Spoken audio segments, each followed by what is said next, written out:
Bueno, pues los drones no se terminan y vuelven a detectar en esta ocasión una serie de drones. En esta ocasión sí creen que sean totalmente drones militares. Esa es lo que se cree al menos.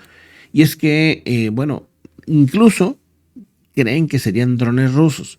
Rumanía está desplegando cazas en este momento porque estos drones que se creen rusos habrían violado el espacio aéreo de Rumanía.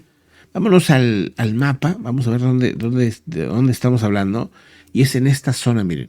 Rumanía, por cierto, país también de la OTAN, pegadito a Ucrania. De hecho, son vecinos de Ucrania por este lado y por este otro lado. En medio está Moldavia, que es una zona pues que tiene ahí Transnistria, que es este pedazo por acá, que está con soldados rusos, ¿verdad? Que tiene, es una zona autónoma. En esta zona, pues toda esta zona la tiene Ucrania junto con todo esto, y Rusia pues intenta llegar por aquí hasta Odessa, ¿no? Ese es un tema ahí. Entonces Rumanía pues ha tenido un papel muy importante a la hora de sacar los alimentos de Ucrania para venderlos en el mundo por aquí. O sea, Rumanía protege el espacio de costa del Mar Negro a los ucranianos. Por eso, de aquí a acá no se puede atacar a Ucrania. Y cuando llegan a Bulgaria, llegan a Turquía, pues menos, ¿verdad? Entonces, esta zona ha sido como el camino pacífico, por decir así, para los buques de alimentos. Pero bueno, ¿qué está pasando?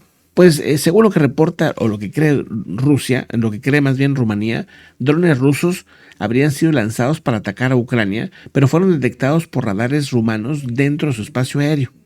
De momento lo que creen es que son drones kamikaze, pero no queda muy claro esto. Lo que sí hicieron es que lanzaron dos cazas rumanos, dos de esos aviones cazas, para pues ver de qué se trataba y si estaban entrando a su territorio o no.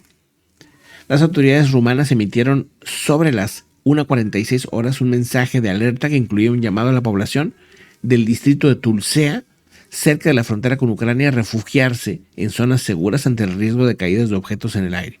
Bueno, pues ahí está el jaloneo. ¿De qué tipo de drones eran? No queda claro, pero sí que eran posiblemente drones rusos por el movimiento que era hacia Ucrania, ¿no?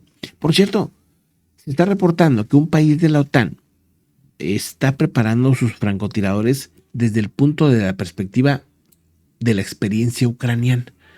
Estamos hablando de Finlandia. El ejército finlandés ha renovado el entrenamiento de francotiradores con lecciones que vienen desde la guerra de Ucrania. Finlandia, un país de los más recientes dentro de la OTAN, ha tenido una serie de movimientos. Finlandia de por sí ya es famoso por sus francotiradores. Tiene varias historias de francotiradores muy buenos y tienen muy buenos francotiradores al día de hoy. Pero estas fuerzas de defensa de Finlandia, las FDS, están elaborando planes para modernizar el entrenamiento de francotiradores. Hay que recordar que Ucrania ha tenido mucho, de hecho ahorita tienen el récord del francotirador que ha disparado de más lejos en una guerra a un enemigo, ¿no? No me acuerdo ya cuánto era, 1700 metros, una cosa así muy exagerada. Entonces, todas esas experiencias que han tenido los francotiradores ucranianos, pues se las están pasando a los finlandeses. Al final, la información en una guerra es vital. Y lo que se aprende en una guerra no te lo enseña ningún entrenamiento, ¿no?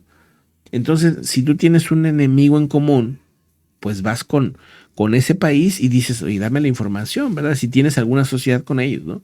Entonces, están pasando la información de, pues, el tipo de francotirador, el tipo de rifles que utilizan, el tipo de mirillas, el tipo de terreno, cómo se actúa, o sea, todas esas estrategias que les han funcionado a los ucranianos se las están pasando a los finlandeses. Es un tema obviamente muy valioso en el tema de conflictos. Por cierto, hablando de valiosos, ya se mostró pues la entrega de estas medallas. Se condecora a los militares allá en Ucrania que capturaron a los primeros soldados norcoreanos vivos. ¿Se acuerdan? Bueno, pues ya se les acaba de condecorar. Son dos misiones distintas donde se pudieron capturar a soldados norcoreanos vivos. Y pues aseguraron que por la valentía y que por la... Pues al final de cuentas, estratégicamente esa captura, esa toma de estos prisioneros de guerra norcoreanos, pues no deja de ser muy valioso para el futuro, porque pues les van a dar información posiblemente vital de cómo está funcionando todo el tema Norcorea dentro de Rusia, ¿verdad? Bueno, vámonos a otro tema importante.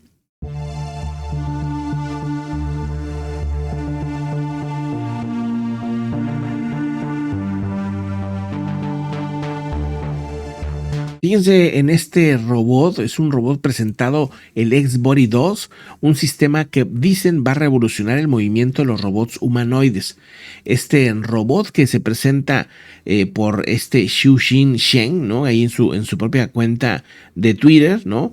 Que es este personaje que estamos viendo aquí, la cuenta es esta, miren, por si lo quieren ver. Bueno, pues muy interesante, ¿no?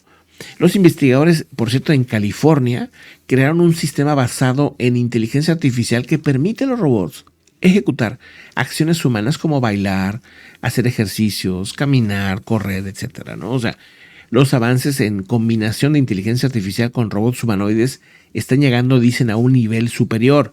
Y esta tecnología de máquinas, pues no solamente ayudará a que estos robotcitos puedan caminar perfectamente, sino que puedan hacer tareas y funciones.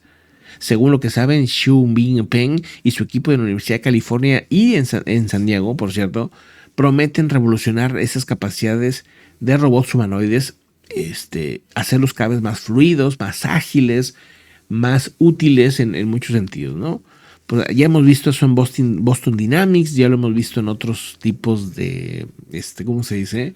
De compañías, ¿no? Y de instituciones y de universidades. Bueno, pues en esta ocasión es un parte de este proyecto de la Universidad de California en San Diego, ¿no? Pues bueno, muy interesante. Dice, ellos aprenden imitando también, ¿no? Entonces van viendo al humano o van viendo a otros y entonces ellos mismos van pues aprendiendo cómo funciona la vida tridimensional, por así decirlo, ¿no? Muy interesante, por cierto, esta investigación, porque no nada más es un proyecto tecnológico, sino es una investigación que ya fue publicada en la revista científica New Science, ¿no? De todos los hallazgos que han tenido ante este pues tipo de robot, ¿verdad? Es muy interesante definitivamente y bueno, pues movidito el día para ser viernes. También se ve, este es un convoy, eso que va ahí al fondo, es un convoy militar israelí dentro del sur de Siria. Fue captado pues por ahí de lejos pasando y moviéndose en aquella región. Pues bueno, es muchos desafíos que se vienen todavía pues para este 2025, pues obviamente para esto no se acaban así nomás porque sí.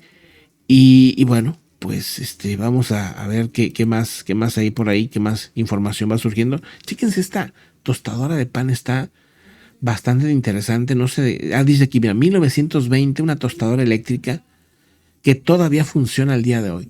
1920 hicieron esta tostadora, muy interesante la forma en que voltea el pan, fíjense, ahí queda, ¿no? O sea, está pues muy interesante el mecanismo. Vean ustedes cómo es ¿no? La figurita, el botoncito, ¿no? Todo este tema de cómo tostar un pan o cómo se tostaba un pan allá por esas fechas, 1920. Por lo menos la gente que podía comprarse una tostadora, porque me imagino que en 1920 esto debía ser un lujo seguramente, ¿no?